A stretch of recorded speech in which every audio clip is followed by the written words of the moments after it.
ನಮಸ್ಕಾರ ವೀಕ್ಷಕರೇ, ಸಮತಾ ನ್ಯೂಸ್ ಕನ್ನಡಕ್ಕೆ ಸ್ವಾಗತ. ಮಣಿಪುರದಲ್ಲಿ ನಡೆದ ಸೇನಾ ವಾಹನ ಅಪಘಾತದಲ್ಲಿ ಬೆಳಗಾವಿ ಜಿಲ್ಲೆಯ ಚಿಕ್ಕೋಡಿ ತಾಲೂಕಿನ ಕುಪ್ಪನವಾಡಿ ಗ್ರಾಮದ ಯೋಧನ ಸಾವು.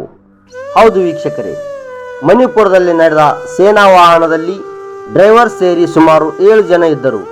ಅದರ ಪೈಕಿ ಡ್ರೈವರ್ ಹಾಗೂ ಚಿಕ್ಕೋಡಿ ತಾಲೂಕಿನ ಕುಪ್ಪನವಾಡಿ ಗ್ರಾಮದ ವೀರ ಯೋಧ ಶ್ರೀ ಧರ್ಮರಾಜ್ ಸುಭಾಷ್ ಖೋತ್ ಎಂಬುವರು ದುರ್ಮರಣ ಹೊಂದಿದ್ದಾರೆ.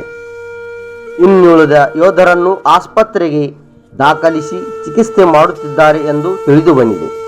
ವೀಕ್ಷಕರೇ, ಆಸ್ಪತ್ರೆಗೆ ದಾಖಲಾದ ವೀರ ಸೇನಾನಿಗಳು ಬೇಗ ಗುಣಮುಖರಾಗಲೆಂದು ನಮ್ಮ ಸಮತಾ ನ್ಯೂಸ್ ಕನ್ನಡ ಬಳಗದಿಂದ ಹಾರೈಸುತ್ತೇವೆ ಮತ್ತು ವೀರಮರಣ ಹೊಂದಿದ ಧರ್ಮರಾಜ್ ಸುಭಾಷ್ ಖೋತ್ ಹಾಗೂ ಅವರ ಜೊತೆಗಿದ್ದ ಸ್ನೇಹಿತನಿಗೂ ಕೂಡ ನಮ್ಮ ಸಮತಾ ನ್ಯೂಸ್ ಕನ್ನಡ ಬಳಗದಿಂದ ಭಾವಪೂರ್ಣ ಶ್ರದ್ಧಾಂಜಲಿಯ ಜೊತೆಗೆ ವೀರ ಸಲಾಂ ಹೇಳುತ್ತೇವೆ ಅಂತ ಹೇಳ್ತಾ ಮುಂದಿನ ಸುದ್ದಿಯೊಂದಿಗೆ ಮತ್ತೆ ಭೇಟಿಯಾಗೋಣ.